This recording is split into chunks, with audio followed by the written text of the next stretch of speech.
Hello, I am Sunidhi. Today we are honored to have with us Cynthia Stephen, an activist, researcher, independent journalist, and a leading voice against structural oppression.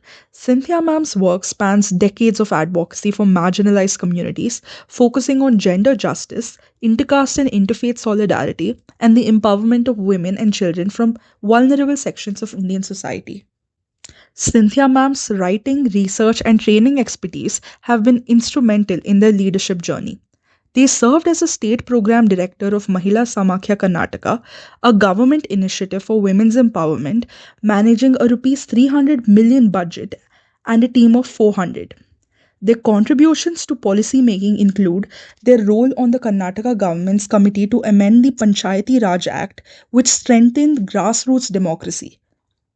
Their dedication to social justice has earned them prestigious accolades, including the Akka Award for Social Work in 2016. A pioneer of marginalized Indian womanism, Cynthia Ma'am brings an unparalleled depth of knowledge and experience to the table. In addition to their impactful leadership, Cynthia Ma'am is known for their fearless critique of systemic inequalities. Speaking at a protest against the Karnataka anti conversion bill in Bengaluru's Freedom Park, they have called the bill a betrayal of constitutional values. They assert that it furthers the Manusmriti sanctioned agenda of Brahmanical patriarchy, targeting women, Dalits, and minorities and standing in the way of people's dignity and autonomy. Today, we'll explore Cynthia Ma'am's insights on the intersection of caste, gender, religion, and conversion and delve into the implications of anti conversion laws on marginalized communities. We will also discuss how these laws shape intercaste and interfaith relationships and the broader struggle for equality in contemporary India. What is the background to anti conversion law in India? 60s and 70s. So, see, I'm still in school, but 70s. 70s. Yes, I'm sorry. Yeah. So, I would like you to start from there and like how it has been. Yeah.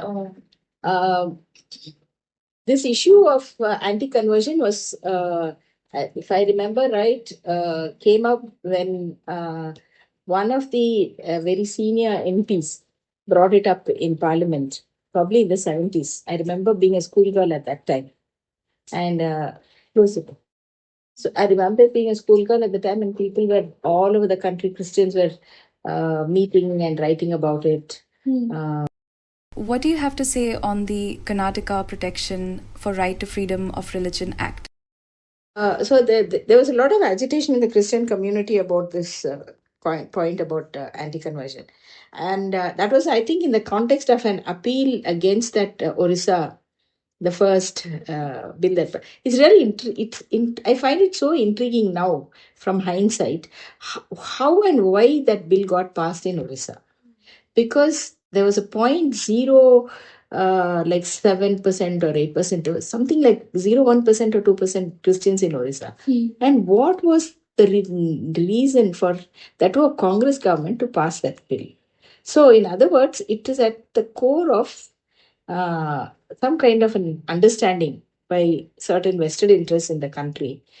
Uh, majoritarian vested interests who are politically and judicially powerful, to create a kind of climate which would make it difficult. So as far as that, it was in this, wasn't it in the 60s, 70s? So it was from then I've been concerned. Then reading through it, even as a young person, I remember noting that the usage of the word convert was wrongly spoken by the judge. It's a grammatical error, actually, in the sense that there is such a thing as a transitive verb and an intransitive verb. So the word convert is something that an individual does, make a choice. Whereas, and in when the argument by the lawyer was, but sir, the constitution allows us to propagate our religion. Then the judge's response is, yes, but it does not give an automatic right to convert. Who is doing the conversion? In this case, the implication is that the institution who is propagating the religion is doing the conversion. Yes. Whereas that is not at all the case. The fact of the matter is, the act of conversion is a choice by the individual. It's a matter of, in fact, if you ask me, and in this point also I've raised in my early articles, that it is one of the core rights It's the core of freedom of conscience and belief. Yes. And it is not only the Indian Constitution, but in fact the Universal Declaration of Human Rights, which gives each individual the freedom of conscience. So, in other words, I would say that there is um, this school of thought which uh, actually militates against fundamental freedom of conscience and belief. In this, in that is the mindset, and so it is a majoritarian, it is a casteist, classist, patriarchal mindset, which is at the core of this kind of thing. It's an illiberal position. And I can't understand what this position is doing inside our law books. It's totally contrary to the spirit of the Constitution and also the Universal Declaration of Human Rights. So I am implacably opposed to any such legislation, of freedom of belief, thought, faith, whatever, practice, of religion or conscience, basically. You can have no religion and still be oppressed for that. Yes. Because, Professor Dhabolkar was killed because he was an anti-rational. I mean, he was talking about rational things. And Pansare was also for the same reason. Yes. And it is not due to religion, but because the opposite sides who perpetrated the murders against them, were they were opposed to their freedom of choice of belief. They chose not to believe in religion and they were killed for that. Yes. How do you explain this? Except as a total negation of fundamental rights. Well, it's just they were speaking out their rational thought. And also they were either atheist or agnostic. Yes. I mean, you have to die because you're atheist or agnostic. That's what has happened in our country. That would be something that shouldn't be. It is a total negation, as I said, of constitutional values. We cannot have that. As you did say, like the whole concept of convert, like the word itself is construed like I think it's more from the belief that why would someone want to convert? It's mostly someone else coming and forcefully converting them. Yes, in everyone who talks about this says yes, there should not be any force. And I have yet to come across anyone who said, yes, there was a force. Do you know that not a single conviction has ever happened in spite of decades of such laws existing on our law books? Not a single case of conviction. So many cases have been brought to court, but they're always thrown out. The cases are thrown out because clearly the point is that these the charges made of force or inducement they don't stand the test of evidence in court because they themselves the one. So clearly it is an intimidatory tactic. Yes. Against people, by the powerful people who want to actually retain the numbers. Not the numbers is one side. It's not the numbers. How does it matter what you believe when it comes to numbers? It's not that. It's a sense of we can't give freedom. Like, I mean, even someone as eminent as Gandhiji, he talks about conversion and he says they're like cattle. The SCs or the Harijans are like cattle. What do they know about religion? This is a public domain. Yeah. So that is the whole point. There is this. I'm trying to find the right word. There is a perfect word for it, but it's a condescension. By the powerful. Yes. And a denial of people's capacity to think for themselves. And so that is totally unacceptable. Karnataka, there is a provision that says if it is an SC, ST, or woman, the punishment is very, very much more severe. Why? SCs, STs, and women can't think for themselves. They have rights which are different from others, or they're deficient in the head. What is the implication of this? It's utterly, I mean, I denounce it in the most strong words. Yeah. Yes, that is true. That's how they this very paternalistic protection. We That's protect the word. them. Paternalistic was the word I was looking for. Okay. Yeah. Kind of a point of view that everyone from Gandhi to like a lot of leaders, Yeah. ones who were like into social change leaders who worked in that domain, but that's how they looked upon caste. Like we will protect them. They don't know any better. So yeah, that is true. Uh, Could you speak on the complaint procedure under the Act? Shall convert, but again, as you said, the heading itself is the Karnataka Protection to Right to Freedom of Religion Act. So it starts with no person shall convert or go or Cause to convert. wants to convert or be converted. Cause to convert. Cause to convert. So and then also and anyone can file a complaint Unrelated. Unrelated. They've gone as far as adopted brother, sister, anyone. And this kind of leeway we don't see in other kind of statutes, be it for filing complaint. But this is, they've given a very broad range of people who can come and file a complaint. And regarding this is merely to deny women the freedom of marriage also, because many people choose to convert to the religion of the person they are getting married to, and most of the time it's girls who are converting. And so this is also extremely uh, gender unjust. Yeah, it's against women's again, as I said, the paternalistic and patriarchal control over women's freedom of choice of whom to marry, and that is probably behind this provision. Very majorly that the issue was. In fact, ma'am, something that we were discussing in class as well is that this 30-day notice period that exists under Special Marriage Act It's also unnecessary. is also unnecessary because And harmful, Yeah. because people go, that's when families come to know and yes, grab. and it's only under this marriage that they call special, quote unquote, but That this treat that it very differently. Like I think the way state envisioned their treatment towards these marriages was that okay, fine, we will call this Special Marriage Act, but they will always be treated as external to the majoritarian force existing in the state. So in under and HME, parental control yeah, becomes the crucial part. yes. And I've seen a lot of illiberal things happening in recent days. When we were much younger, I've seen so many marriages of interreligious, intercaste, and all that. And I remember one couple who were both Christian, but they didn't want to get married in the conventional manner. So both of them were adults working, and so what they did is when the announcement went up on the notice board, they went and tore it up. I think Yeah. valid. Yeah, but that was, and then they happily married. They have grandchildren also now.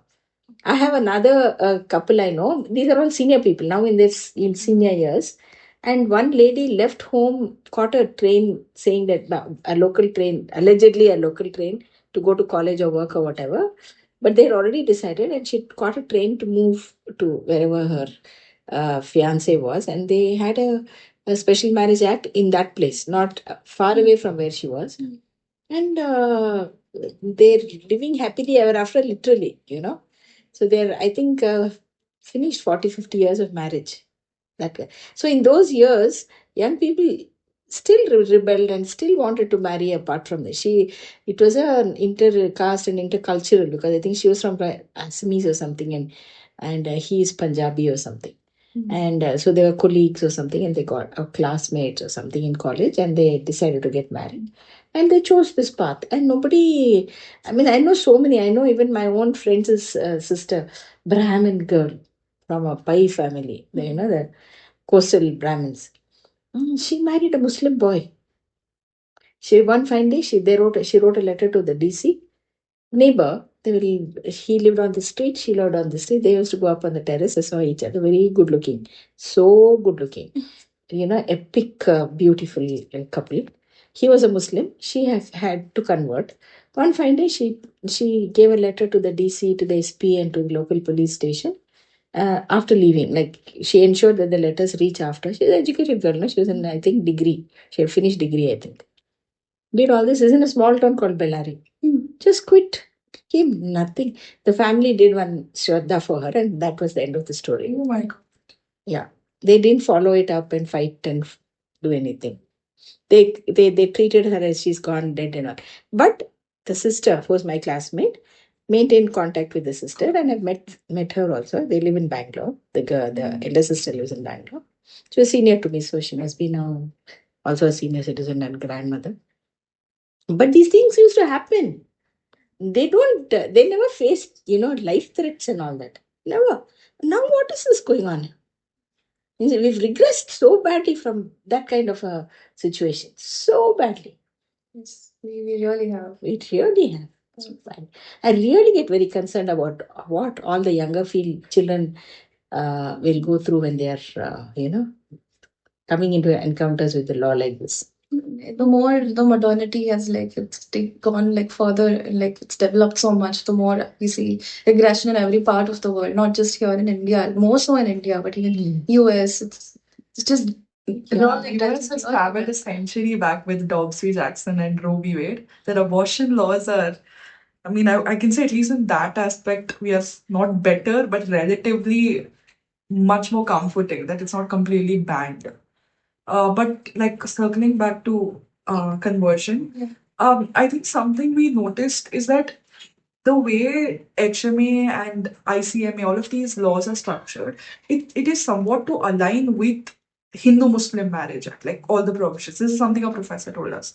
I agree with that. Yes. Because the expectation is that, it's like, if you remember that whole Hadia case. Yes, yes. Huh. Yes. And what were they asking? The judges were asking, no, are you willing to study? The court will pay for you. You go Yes. home and study live with your parents, finish your studies, then we'll see. She's saying, why should I have, my husband is willing to pay for me? Why this thing insistence that, she should stay with her parents, and the court or the father will pay for her education when she's already married and made her choice, and consistently, I think that was a very brave position. Of course, there was huge public support for her. In her case, we all rallied all over the country, but it was an epic battle actually. With respect to current developments, we want to know on Atul Subhash's case from your side. Parents tried to take her back. Not once or twice, 2 or 3 times they tried to take her back. So It's they running a salon now in Chennai, no? Yeah, so what happened was, she's married to another boy. She's married again to another boy. But I'll send you a link. There's a film also, and that was a very interesting film, because it was commissioned by Al Jazeera. Oh, okay. And I also went when I was in the US.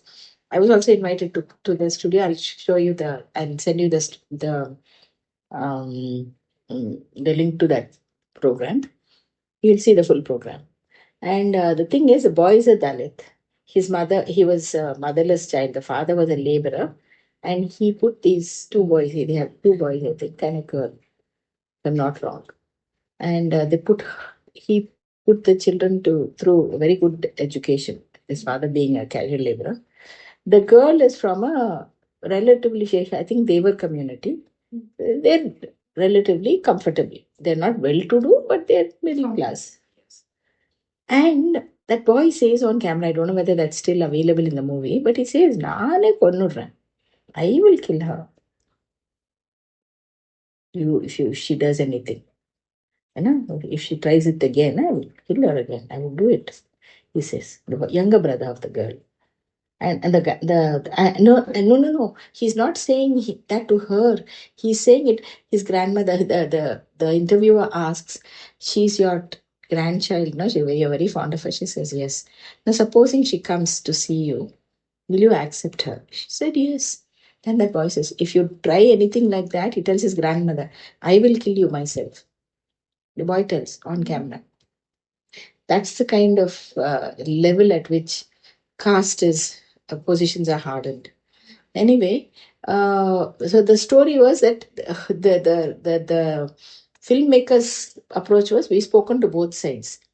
We've spoken to the girl's family, and we've spoken to her and we've spoken to her family.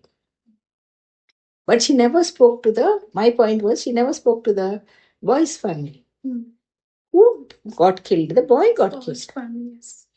But they never spoke. Then when I raised that in the interview, she said, no, we tried, but they could not. They were frightened to come. I said, that itself is very telling, no? Yes.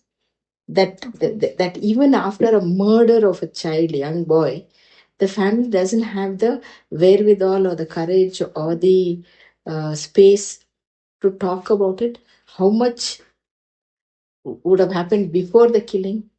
You know, that sort of a situation, and it continues all over the place in Karnataka. So in Mandya, so many girls are killed by the family. They'll say, okay, you come. They'll have a child. They'll be living in another village. They'll say, come, we'll accept you. They'll have a child. They'll take snatch the child, kill the two, and bury the bodies in their fields. So many cases. I've been on TV about one case like that. Nobody asks.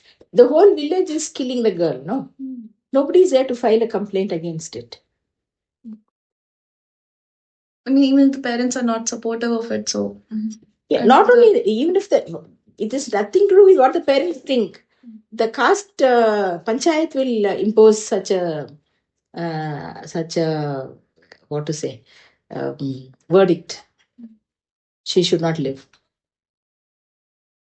So there is that kind of, and that is not only here. It's from the tip of the north right down to Kanyakumari.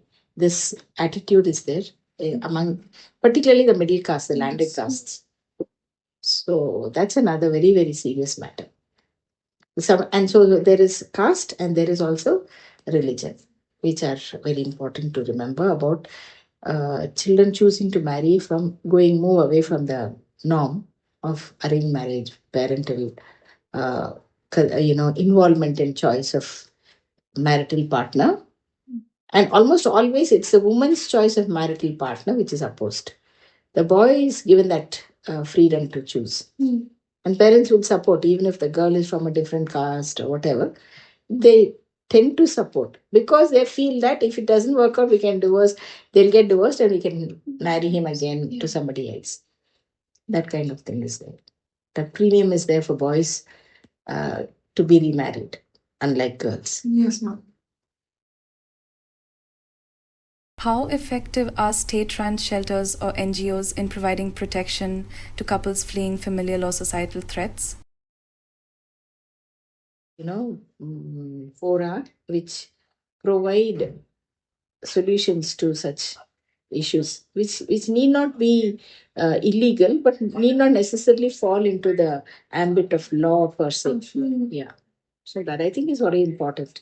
And there, women have a larger voice and a space than either the traditional panchayats, which are generally patriarchal and exclude women completely, like these khap panchayats and all that, Yes. or even the caste panchayats that we are seeing. On the other hand, we have these NGO-based, Nyaya panchayats or whatever places where women access. So something we can work on that. And though I see now in recent years, not since I haven't been engaging very actively with the legal system for the past 7-8 years, but compared to then, I think a large number of women judges are in place.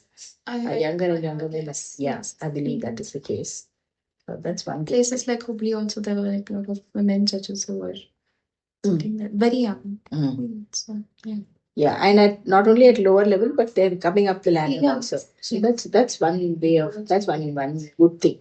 But on the other hand, even those people, I remember one shocking, I'll never forget it.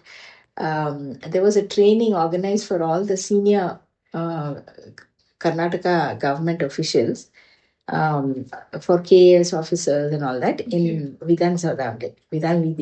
What's the building? Vikasa Sauda.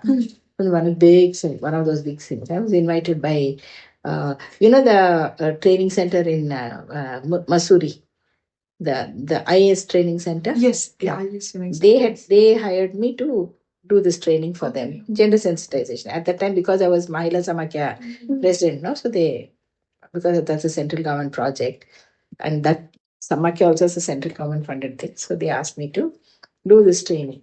So they, on one side there were people from women and child, one side there were people from police department, one side there were people from the judges from the department, then other social welfare department, all these related departments where human relationships, yes, they come up. So then I was talking about how sometimes judges also tend to be patriarchal in their positions and do that. And then one young judge, must be in her 30s, must have been not more than 35. She stood up and says, "But isn't it our job to preserve the family at all costs?" You know, I mean, I was on this dais and I was looking around the thing. But a whole of protest came out from which side, all the women protection officers, both men and women, who are part of women and child department, no, they howled in protest. Oh, wow. I said, then I asked them, why are you howling? Then one by one they started saying, women are killed because judges take the wrong decision. Children are orphaned because judges, talk and think like this. This is a woman judge talking like that. So this patriarchy has infiltrated every section. Yes. So it's Patriarchy sees important. no gender when it comes to Yeah, absolutely. So it's a total power imbalance. So the task is very large, for us to, yeah. So, ma'am, I wanted to ask. So, this is about how law is weaponized to harass these couples who do not happen to be from your traditional religion or caste. Have you seen any, say, increase in online harassment or some form of bullying of these interfaith couples, intercaste couples? Because right now, even media perpetuates one form of ideology. Um, I think even online platforms on Instagram also, you follow one page and every other single post will just follow that ideology, which is your like ruling party ideology. I would not want to take any names, but so have you seen any such instances where technology has been leveraged to further harass? Totally, my goodness. I mean, take this Atul Subhash case. Okay. How much of a polarization has taken place? So On men's rights, Twitter and yeah, everywhere it has become very, very polarized. See, I am not a blind follower. I mean, I stand for justice, Absolutely. whether it is for men or women. It's true that women have been on the receiving end for a generation. They continue to be. The vulnerable continue to be very vulnerable. But it's also true that there are some groups which oppress men using the law. I am dealing with a case, very major case right now, almost identical to Subhash's case. Fortunately, we have been very we've been able to support the boy, and he's also again. And in Atul's case, the parents were very humble people, from what I see. These boys' parents are sound, strong people, and so he's not shaken, but they are worried. They are frightened because he has a company which is registered abroad. Whether he'll come and go, whether they'll file a complaint, which will become a problem for his career and all that. Have you seen cases where the definition of inducement or coercion under these laws has been overly broad or misapplied? Say the definition of inducement or coercion under the laws that we just discussed have been either like been overly broad applied or misapplied, like 100%. I can tell you, when it comes to persecution, I mean, I have a hotline to so many people across the country. There are so many groups which keep sharing information on arrests of people. Like, if I invite you to my place for my child's birthday, this is very common. All Christian families, before the meal, they will sing one song, they will pray, particularly if it's a community meal, they'll sing, they will pray, and maybe a few words of teaching will go, asking God. Some message will go to the person's birthday, God is saying this to you and all that stuff. People barge into such places, beat them up, and say you're converting the guests. This is extremely common. It happened even in Karnataka, all over the place. When the first, one round of operation, you were probably a little young for that. But 2008, when the coalition government took place between Yedurappa and Kumaraswamy, JJ Singh, the first time they did it, it happened in Mangalore and North Karnataka, both places. So they used to keep barging. They had prepared all these stormtroopers, all Bhajan Dal types, Ram Sena types, and keep barging into people worshipping in homes. See, nowadays, people can no longer afford to buy. They're all humble people nowadays. All missionary money was there. They built churches, they built schools. Now, new buildings, all that we cannot no longer afford. So these new churches don't have money. They're all poor people who are slum dwellers and masons and domestic workers, massively converting. They're not financially sound. They can't afford. They can only rent one small place somewhere and do it. And when these people are when they say church, pastor, and all, it's not like a robed cassocked, eminence will come. These are all humble. They're during the way you don't know. You never know. This fellow who's selling this on the tail is selling. He on Sunday morning he'll wear a white shirt and preach. It's become like that. It's becoming very, very democratized. And there's no strict rule that they have to go through a Bible college, take ordination. All that is gone. Now congregational preaching and gathering takes place. People happen. That has become the norm rather than the exception in terms of numbers. If you look at it, the more number of people are in the independent congregations than in the structured churches. So they're very vulnerable socially and economically. And so they get hammered. Yes. And so then this is the sort of thing that happens.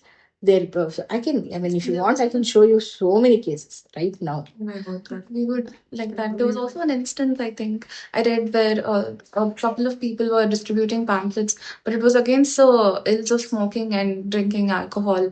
But they were through an organization which was like from to a church. I think Jesus. There was a mention that it says, but there was nothing See, about. there's one group which focuses on health. Yeah. The Seventh-day Adventists focus a lot on health. So they promote vegetarian food. And the Seventh-day Adventists, they will gather on. They're different from the most mainstream. They will gather for worship on Saturdays rather than on Sundays. Because they say that the Sabbath, what the Old Testament says Sabbath, so you should meet on Saturday. From Friday evening to Saturday morning. So they close their schools on Saturday, not on Sunday. Like that. So then they focus on vegetarian food and being healthy and all that. So it's quite possible they were doing those Yes, were the people. something like that. And Yeah. they were I think they were taken to the police station saying that you're trying to convert, you're trying to propagate, like you're trying to spread and try to recruit more people. Yeah. And stuff like that. So That is so. Let me see whether there's any standout case I can mention to you. One sec, let me see. Uh, People who convert in villages, who become Christians, in other words, they are banned from coming to the well for water. Social boycott. yes. They are facing social boycott from their own community. And so that is one major problem. Okay. Social boy. Then they're also they say in particularly in tribal and the rural belts of Maharashtra, Chhattisgarh, Jharkhand. They're saying if you want to stay in this village, you want to be a Christian, but you can't live here. You leave everything and get out of here. So you have to live there. They'll have houses, they'll have land, but they're forced to quit the place and go, or they have to stop being Christians. This kind of stuff is happening. And even so, just an observation I made while I was going through the act itself. When they say no person shall convert or attempt to convert, either directly or otherwise, any other person from one religion to another, by use of practice of misrepresentation. So when they say no person shall convert, and then say by the act of misrepresentation, that does not make sense. That does not make sense in the sentence. I know they Who is misrepresenting what? themselves. What are they misrepresenting to them? Exactly. Or how are they committing fraud on themselves. No, have you? If, I don't know whether you've seen this, but there are a number of. If you go to YouTube, there if you and you put conversion, no, you search for conversion, you'll find a number of small reels or small yes. saying that people are converting on their on what is that um, fraud inducement. Yes. Okay. Now, if you say, "I'll pray for you," this is very important. Supposing there's a sick, supposing my neighbor's baby is sick, I'll go there and see and say, "You, I pray for your baby. Yes. I pray. Can I pray for your child? Can I pray?" And they say yes, and I pray, and that God will heal your child. That is inducement. That is inducement. To pray for. Because you're saying you're promising healing, no? You're promising So they healing. will stretch the meaning of inducement to as much as they can to Yes. benefit them. Even if you go to a hospital and pray with, Yes. Yeah. visiting hospital, these are enjoined upon us as Christian duties. Visiting the hospitals, visiting the sick. I can show you the passage. There will be a time when people will be asked, they say, come and take your reward, your good and faithful servant, because when I was sick, you visited me. When I was in chains, you came and visited me. And when I was suffering, you helped me. And the people say, Lord, when did we do that? We didn't know. He says, whoever has done it to the least of these of your brethren, you have done it to me. In other words, if you serve the poor and the sick and all that, it's like you're serving me. That's what God says. That is our duty as Christians, to serve the poor, the lost, the ones who are helpless. It's your duty, and it is counted by God as serving Him. So people who do this because they believe that they're serving God. That's what, for instance, one well-known person who everybody knows about is Mother Teresa. She says, "I see a Jesus in every leper," or something like that. No, it is like that. All of us have that thing that if we, that is why you will find a lot of compassionate missionary, sort of compassionate institutions among the Christians, because that is primary duty of a Christian, to serve the poor and visit the sick. I'm saying if a Santa Claus costumed person, is giving gifts to a child, then it's considered as being inducement. This is as absurd. It's a theater of the absurd, and taking it to the most illogical extremes. Thank you, ma'am, for taking the time to sit down with us and agreeing to meet us in the first place.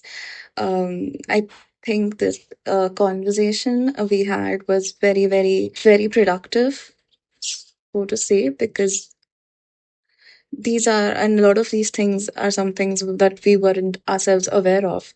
And we're so glad that we reached out to you, and we're just very grateful that you took the time to sit down and talk with us. So thank you.